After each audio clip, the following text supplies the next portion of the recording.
Good evening, and welcome to Third Church of Christ Scientist of New York City.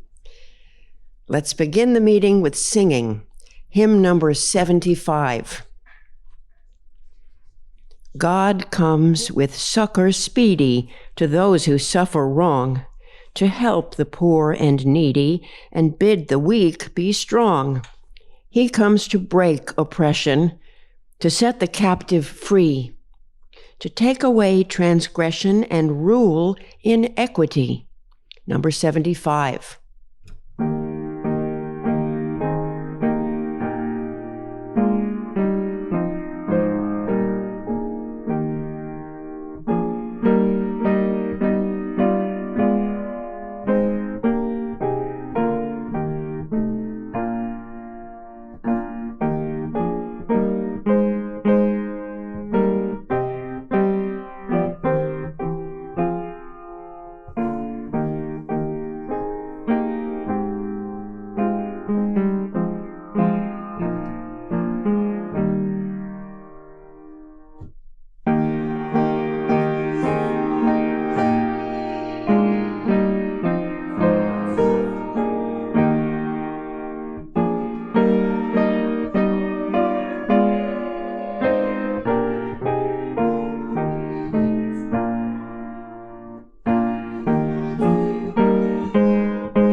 I'll read from the Bible and from the Christian Science textbook, Science and Health with Key to the Scriptures, by Mary Baker Eddy. The subject of tonight's readings is government. The Bible, Psalms. The kingdom is the Lord's, and he is the governor among the nations. God be merciful unto us, and bless us, and cause his face to shine upon us, that thy way may be known upon earth, thy saving health among all nations. Let the people praise thee, O God. Let all the people praise thee. O let the nations be glad and sing for joy. For thou shalt judge the people righteously, and govern the nations upon earth. Let the people praise thee, O God. Let all the people praise thee. 1 Kings. Solomon loved the Lord, walking in the statutes of David, his father. In Gibeon, the Lord appeared to Solomon in a dream by night. And God said, Ask what I shall give thee. And Solomon said, Thou hast showed unto thy servant David my father great mercy, according as he walked before thee in truth, and in righteousness and in uprightness of heart with thee. And thou hast kept for him this great kindness, that thou hast given him a son to sit on his throne, as it is this day. And now, O Lord my God, thou hast made thy servant king instead of David my father. I am but a little child. I know not how to go out or come in. And thy servant is in the midst of thy people, which thou hast chosen, a great people that cannot be numbered nor counted for multitude. Give, therefore, thy servant an understanding heart to judge thy people, that I may discern between good and bad. For who is able to judge this, thy so great a people? And the speech pleased the Lord that Solomon had asked this thing.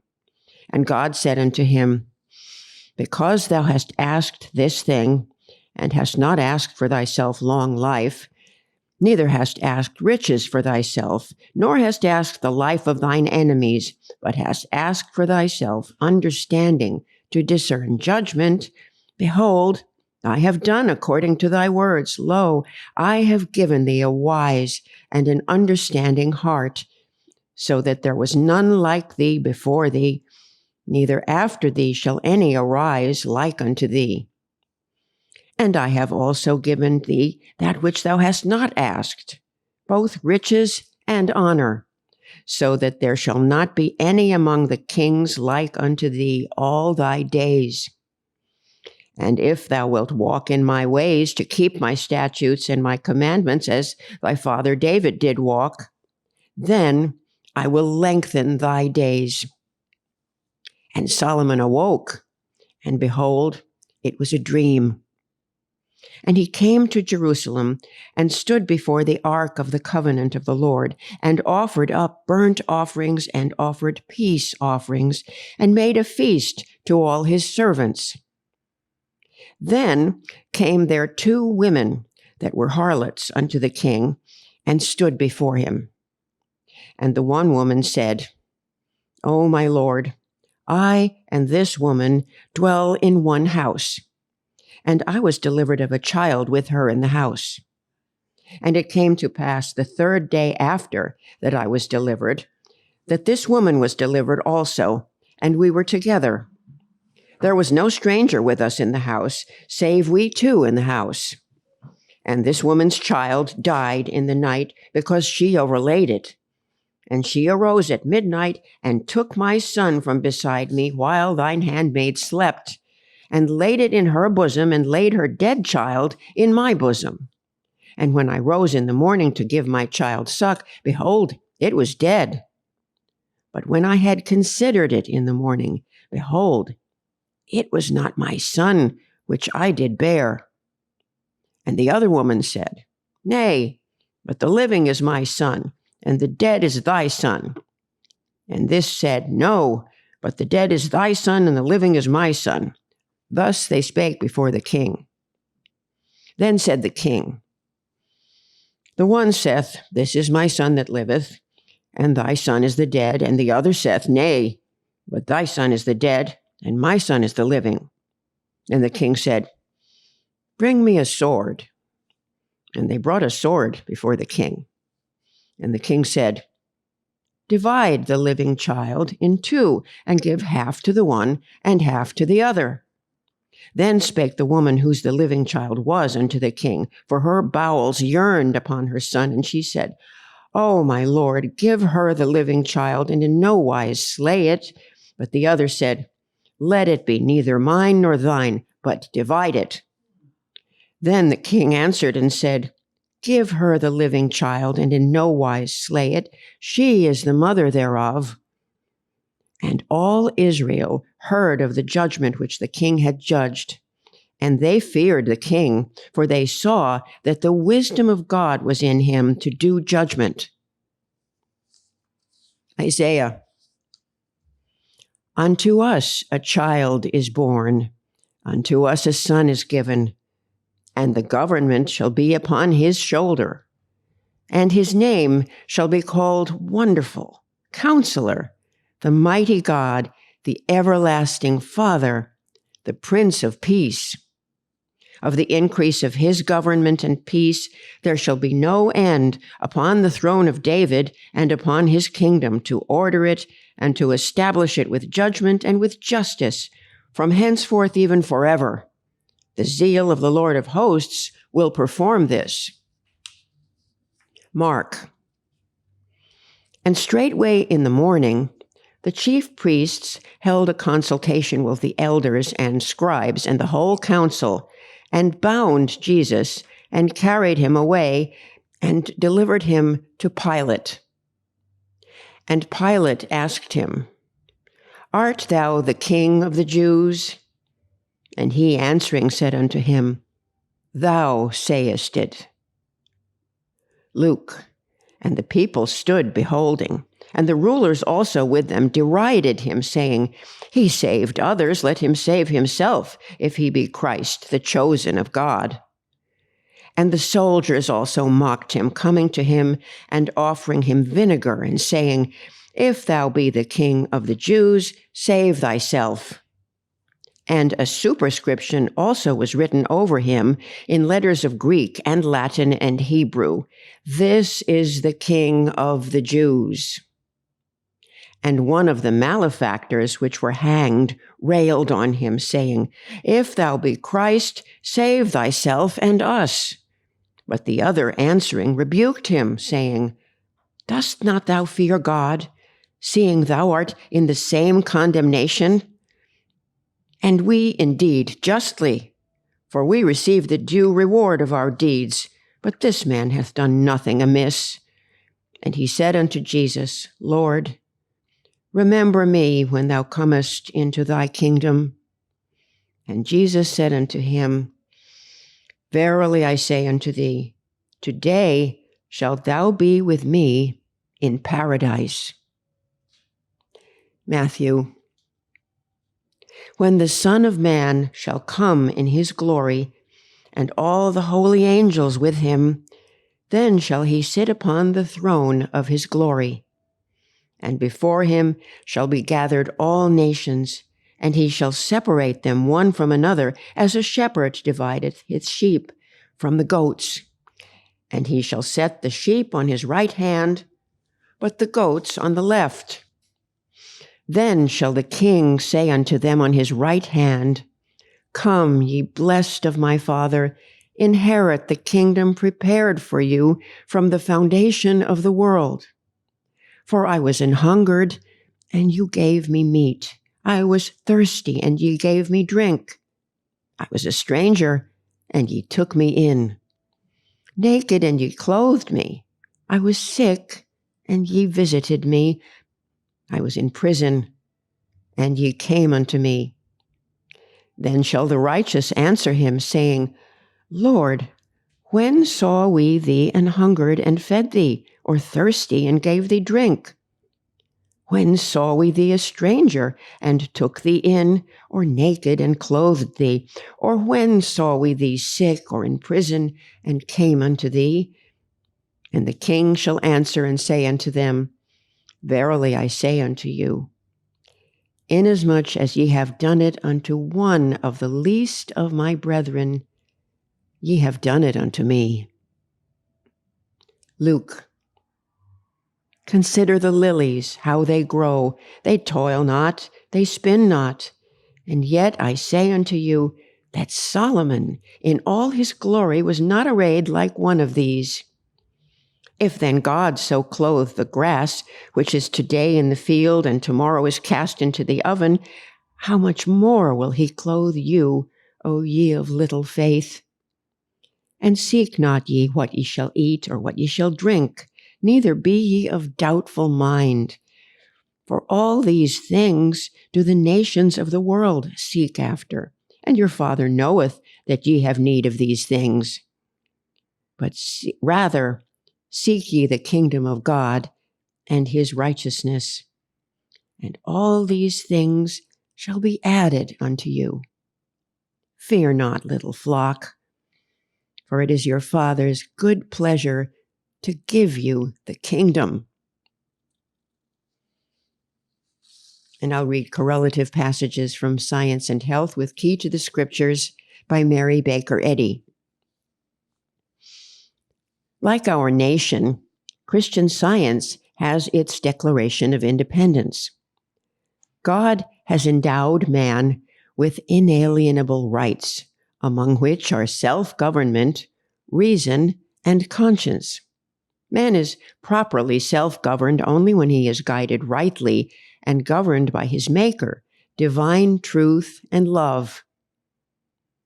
The term science, properly understood, refers only to the laws of God and to his government of the universe, inclusive of man. From this it follows that businessmen and cultured scholars have found that Christian Science enhances their endurance and mental powers, enlarges their perception of character, gives them acuteness and comprehensiveness, and an ability to exceed their ordinary capacity. The human mind, imbued with this spiritual understanding, becomes more elastic, is capable of greater endurance, escapes somewhat from itself, and requires less repose. A knowledge of the science of being develops the latent abilities and possibilities of man. It extends the atmosphere of thought, giving mortals access to broader and higher realms. It raises the thinker into his native air of insight and perspicacity. Every function of the real man is governed by the divine mind. The human mind has no power to kill or to cure, and it has no control over God's man. The divine mind that made man maintains his own image and likeness. The human mind is opposed to God and must be put off, as St. Paul declares. All that really exists is the divine mind and its idea, and in this mind, the entire being is found, harmonious and eternal. The straight and narrow way is to see and acknowledge this fact, yield to this power, and follow the leadings of truth. That mortal mind claims to govern every organ of the mortal body, we have overwhelming proof. But this so-called mind is a myth and must by its own consent yield to truth. It would wield the scepter of a monarch, but it is powerless. The immortal divine mind takes away all its supposed sovereignty and saves mortal mind from itself. The author has endeavored to make this book the Aesculapius of mind as well as of body, that it may give hope to the sick and heal them, although they know not how the work is done. Truth has a healing effect, even when not fully understood. When man is governed by God, the ever-present mind who understands all things, man knows that with God all things are possible. The only way to this living truth, which heals the sick, is found in the science of divine mind, as taught and demonstrated by Christ Jesus. Mind's government of the body must supersede the so-called laws of matter. Controlled by the divine intelligence, man is harmonious and eternal. Whatever is governed by a false belief is discordant and mortal. The divine mind includes all action and volition, and man in science is governed by this mind. It is the province of spiritual sense to govern man. Material, erring human thought acts injuriously both upon the body and through it. Mind, supreme over all its formations and governing them all, is the central sun of its own systems of ideas, the life and light of all its own vast creation. And man is tributary to divine mind. Whatever is governed by God is never for an instant deprived of the light and might of intelligence and life. The understanding that the ego is mind and that there is but one mind or intelligence begins at once to destroy the errors of mortal sense and to supply the truth of immortal sense. This understanding makes the body harmonious. It makes the nerves, bones, brain, etc. servants instead of masters. If man is governed by the law of divine mind, his body is in submission to everlasting life and truth and love. Whatever enslaves man is opposed to the divine government. Truth makes man free. You may know when first truth leads by the fewness and faithfulness of its followers. Thus it is that the march of time bears onward freedom's banner. The powers of this world will fight and will command their sentinels not to let truth pass the guard until it subscribes to their systems. But science, heeding not the pointed bayonet, marches on. There is always some tumult, but there is a rallying to truth's standard. The history of our country, like all history, illustrates the might of mind and shows human power to be proportionate to its embodiment of right thinking. A few immortal sentences breathing the omnipotence of divine justice have been potent to break despotic fetters and abolish the whipping post and slave market. But oppression neither went down in blood, nor did the breath of freedom come from the cannon's mouth. Love is the liberator. Man, governed by immortal mind, is always beautiful and grand. The universe of spirit is peopled with spiritual beings, and its government is divine science. Man is the offspring not of the lowest, but of the highest qualities of mind. Man understands spiritual existence in proportion as his treasures of truth and love are enlarged. Mortals must gravitate Godward. Their affections and aims grow spiritual. They must near the broader interpretations of being and gain some proper sense of the infinite in order that sin and mortality may be put off.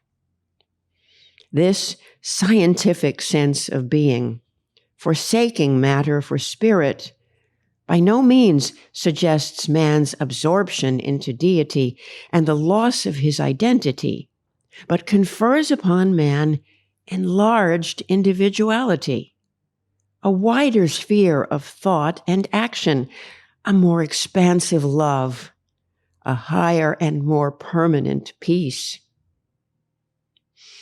St. Paul says, "Work out your own salvation with fear and trembling." Jesus said, "Fear not, little flock, for it is your Father's good pleasure to give you the kingdom."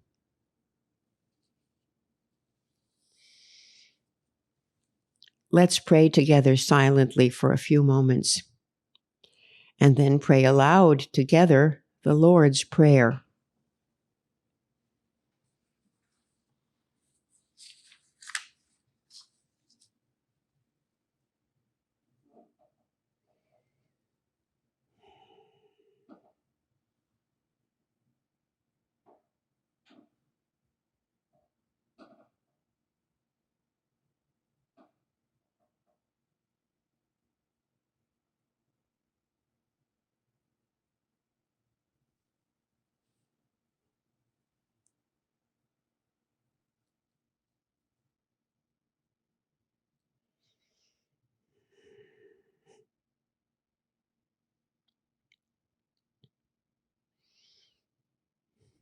Our Father, which art in heaven, hallowed be thy name. Thy kingdom come. Thy will be done in earth as it is in heaven. Give us this day our daily bread, And forgive us our debts as we forgive our debtors. And lead us not into temptation, but deliver us from evil. For thine is the kingdom, and the power, and the glory, forever. Let's sing hymn number 178.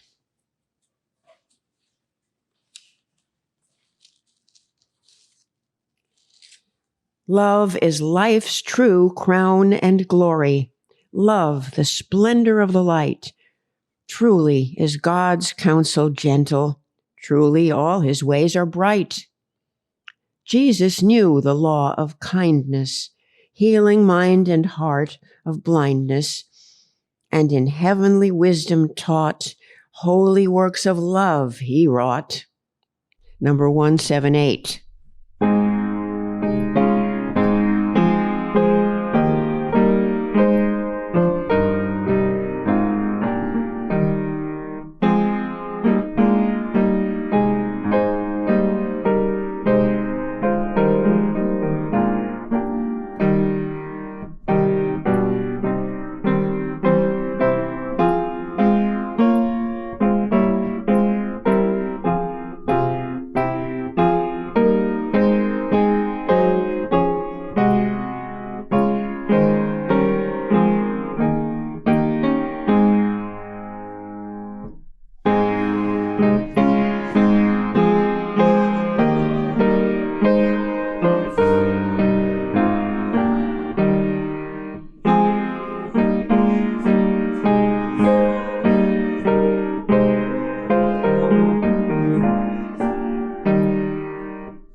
This church is a branch of the Mother Church, the First Church of Christ Scientist in Boston, Massachusetts. We hold Sunday services at 11 a.m. and Wednesday testimony meetings at 7:30 p.m. We also have services in Spanish, Sundays at 1 p.m. and Wednesdays at 5:30 p.m. All services are held online and in person, and all are welcome. Third Church offers Sunday school classes online and in person for children and teens. These free 1-hour classes are available each Sunday. At Sunday school, students learn how much God loves them and cares for them. They also learn about the Bible characters and lessons and the healing power of prayer. For more information about times and classes, please send us an email, thirdchurch@thirdchurchnyc.com. Third Church maintains a reading room on the lower level of this building. The reading room provides a quiet place for prayer and study, and all are welcome. Here you may purchase books and recordings on Christian Science. The reading room has the latest issues of the Christian Science Monitor, an award-winning international news weekly available to read or purchase. Reading room hours are Monday through Friday from 1 to 4 p.m. Replays of this church's Easter talk titled Feeling Genuine Joy in Difficult Times by Christy Hanslick, CS, are available in both English and Spanish on our website, thirdchurchnyc.com. Our meeting is now open for all to share experiences of healing and spiritual insights that prove God's ever-presence and power in their lives. If you're listening by telephone and would like to speak, press *6 and then wait until your line is unmuted. Please speak directly into the microphone of your telephone. Your message will be easier to hear if you do not use the speaker function. If you're watching via Zoom, you can choose the raise your hand icon or unmute yourself and speak. In your readings, I heard the word yield 2 times. And I remember when I first came into Christian Science, I had been reading periodicals sent to me by a church in Dallas, and I saw a practitioner for the first time when I was home for the summer working, and she recommended a practitioner in Syracuse, where I was about to go to work for a year. But I was still very green in science. However, I knew about the concordances, and I remember the first word I did some concordance work with was yield, because Christian Science made intellectual sense to me. But I think I felt because it did make so much sense that I needed to ascend immediately. And I wouldn't have put it in those words at that point, but I just couldn't quite figure out why this sort of intellectual apprehension wasn't taking me up higher and healing problems, et cetera, et cetera. Yielding has sometimes been difficult. A practitioner once said that she sometimes thinks of yielding as giving the right of way, the same way as when on the road there's a sign that says yield.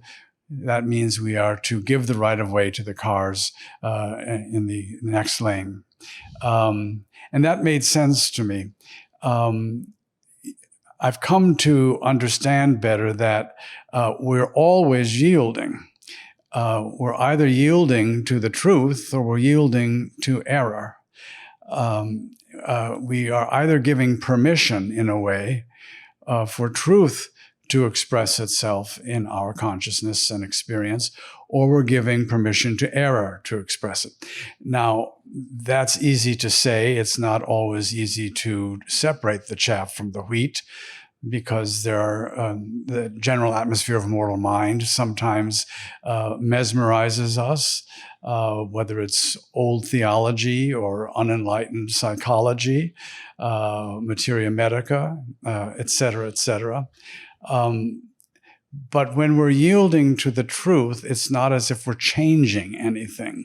Certainly there's a change in consciousness, and then there's a change in the human experience. It comes into coincidence with the divine. But I'm grateful for a better sense and a better a record of being able to see, oh, I'm yielding to error, sometimes out of laziness or self-indulgence, and I'm not yielding to truth.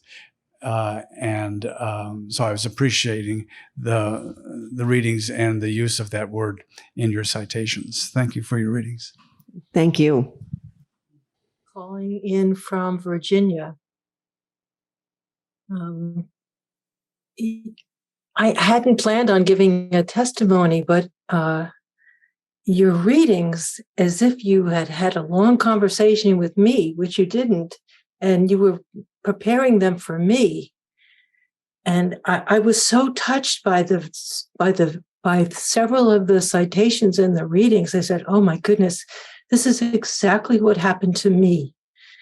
One of the statements I just loved was beyond their ordinary abilities. And this was so helpful to me to go beyond my ordinary abilities. I had a problem that was it was almost sad to me what was going on. And I just thought, I'm going to read the lesson and just listen. and not make a human decision of what I'm going to do, but I'm just going to listen. And God will tell me, God is my government. God is governing my life. There's only one mind, and I will hear it. And a church that I used to be a member of, one of the favorite expressions people used to say was they were all prayed up. And for me, that meant that I had devoted significant time during the day to study the lesson, to read it totally open to learning whatever it was that God was preparing me for.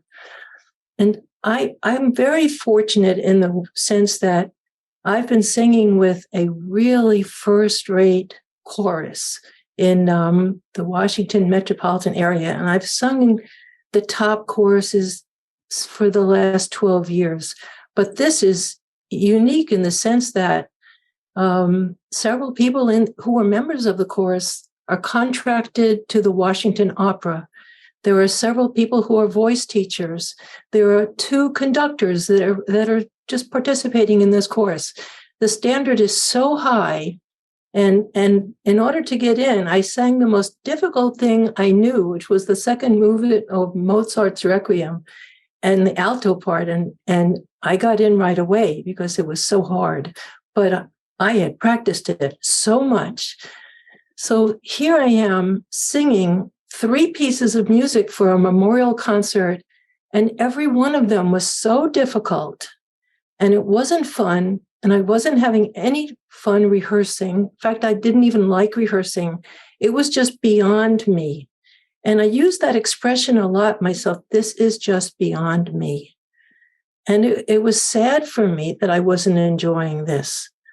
And this is where I was reading the lesson each night I read to listen to what God had for me. Should I be leaving this group? That would be sad too. So so here I was reading the lesson one night, and it was like a light bulb went off. Oh my goodness. So the next day I put it into action, and the message that came to me was just sell a stock, sell something, get enough money, and hire the best, highest voice teacher in Virginia and take lessons with them for 3 days a week for the next month. It was so clear to what to do. And so I knew one voice teacher who I had worked with a little bit, and I told her what my plan was. I said, this is so above me, but I've heard you sing. I've sung in a chorus behind you when you were the soloist. I know you're really wonderful at this. And I said, but I really just want a counting lesson. I want to be counting with you. If anybody in the congregation is musical, in one measure, there would be triplets and dotted eighth notes. And this would go on for most of it's just very difficult. She said, oh, sure, I know what to do. We'll learn it. So for 3 weeks ago, I started 3 times a week. Last week, I did 3 times a week. And I was feeling so confident. And I heard it on YouTube, and I thought, this is magnificent. This is so beautiful. And it was getting to be very comfortable. I was about 93 to 95% really sure that I had it. And I have 2 weeks left, enough days left before the concert. So last night, the conductor was so upset. She was kind of wringing her hands because people had not prepared. Not everybody knew the music. And she said, I'm just going to limit it to a smaller group. This one of the particular pieces, I'm limiting to a smaller group. And she came over to the alto section. He said, who in this group, you have to be absolutely sure, knows this music so well. Who in this group? And I raised my hand, and she picked me, and then she picked several other people. And I thought, oh my God, thank you, Father. And then I stayed after. We all had to stay after and rehearse it. We went through it like professionals. It was so wonderful, and she was so grateful. And so when I had a voice lesson this morning, I couldn't wait to tell my voice teacher. I was almost in tears, thanking her for what she had done for me. And I just have one more thing to add, and that is, last night, the woman who sits next to me half of the time, I said, Mary, her name is Mary Martha. Mary Martha, I am feeling so confident with this piece. How about you? She said, Lori, it's terrible. I can't get it. I don't get it. I can't help. I don't know what to do. So I said, well, I'll tell you what. If you're free tomorrow afternoon, come over to my apartment and we'll rehearse it. We'll play. I've recorded all of my voice lessons for the last couple of weeks. We'll play it, and we'll play it till you feel you know it absolutely for sure. So she came over today. We rehearsed it. After 2 hours, she said, oh, bless you. Thank you so much. I feel so confident I can sing it. So it was just, the whole thing has turned out to be so incredibly wonderful. I'm so grateful. I have learned so much. It was almost like going to majoring in music, which I did not do in college. I am just so overwhelmingly grateful. I am functioning beyond what I humanly said was my ability. I'm so thankful for the lesson of listening, not having to make a decision, just listening. The message will come. And also, somebody last week mentioned about this is the church of the future. I just am so grateful you all have Zoom, and I love participating. I love listening to your service. Thank you so much. Thank you. And congratulations. Hi, I'm Jack from West Palm Beach, Florida. And I'm so grateful to be here. And it's kind of funny because I'm on the board of directors of my church. And about a week or 2 weeks ago, our church is going through a transition. And we got an offer from a local college to use our church for their dance department. And I was thinking that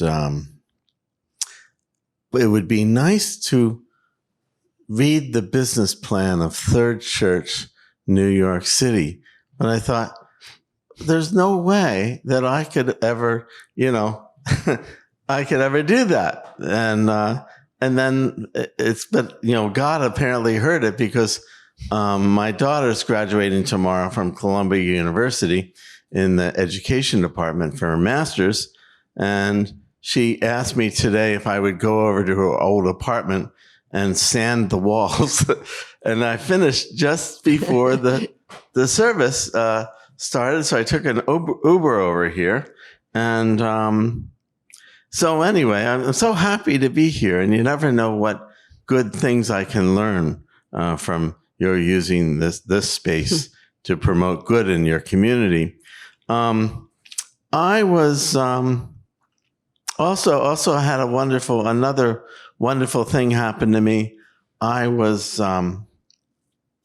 wanting to work in my church's reading room for a long time, like almost a year. But every time I would say something to the reading room librarian, she would just smile at me, but wouldn't appoint me. And the church needed, people to work in it. So I decided to take a job at another reading room in about, 50 miles away, just so I could work in the reading room because I loved it so much. And and it came to me as I was praying about it that I really needed to strive to be pure and think pure thoughts all the time.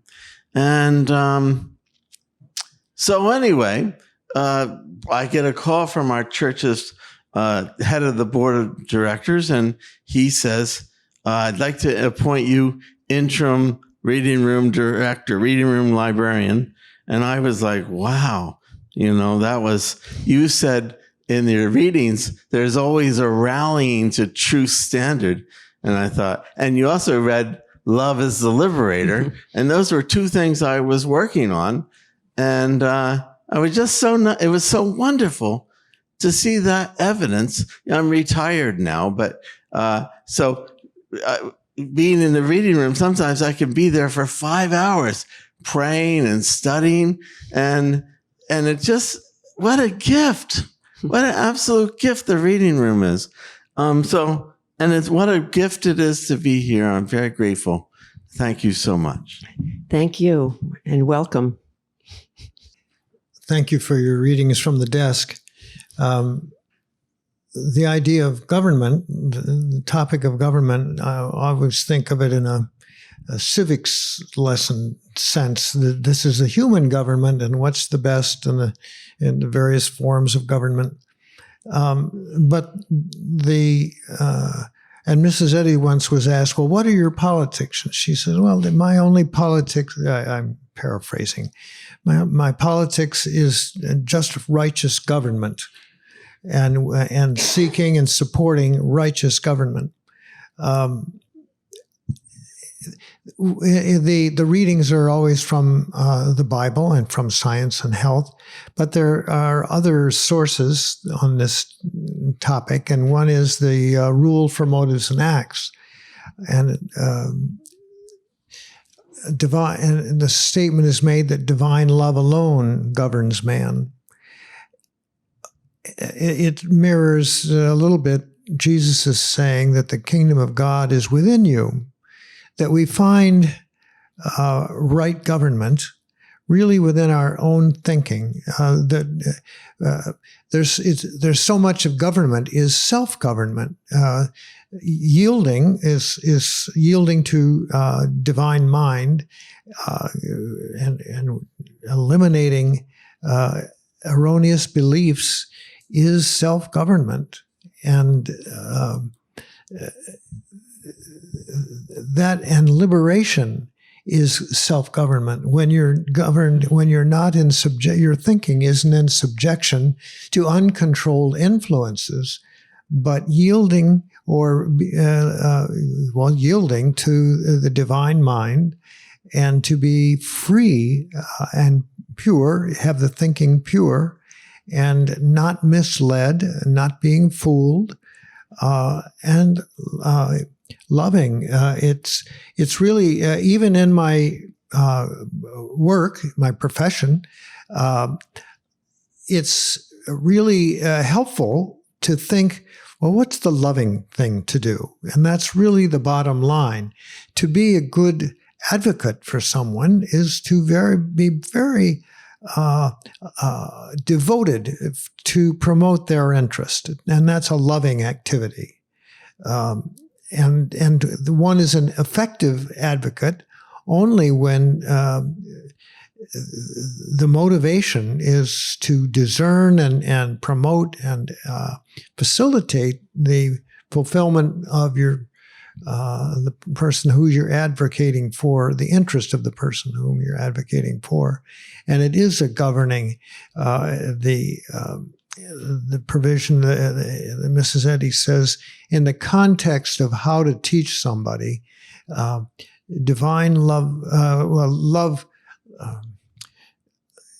guides and opens the way. I'm not, the words Love don't come. inspires, illumines, designates. Illumines, designates, and leads the way. And that's the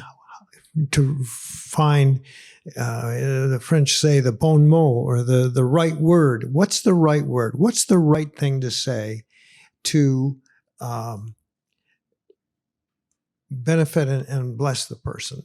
And because it's not clear how to do that at all, but the loving motive will lead that and illumine that way. I'm very grateful for the teachings of Christian Science on government, self-government, and liberation. Thank you. Thank you.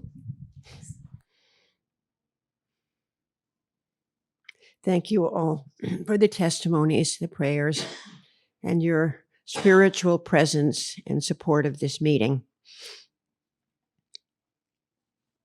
The last hymn is number 204. I'd like to read the entire poem. The melody is titled "Thy Kingdom Come," and the words are based on the Swedish lyrics of Lina Sandelberg, and I will not attempt to read the Swedish, which I don't have here anyway. So I'll read you the poem in English. O Father, thy kingdom is come upon earth. Thou rulest in all thy creation. Thou sendest thy witnesses, telling thy worth to call and entreat every nation with news of thy mighty salvation, with news of thy mighty salvation. They lift up a light amid shadows of fear, and love is thy banner above them. No trouble shall touch them. No foes that appear shall e'er from their loyalty move them. 'Tis thou dost uphold and approve them.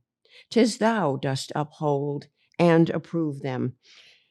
They go in thy strength, and they speak in thy name, with power of thy promise forth faring, and during the battle the victory claim.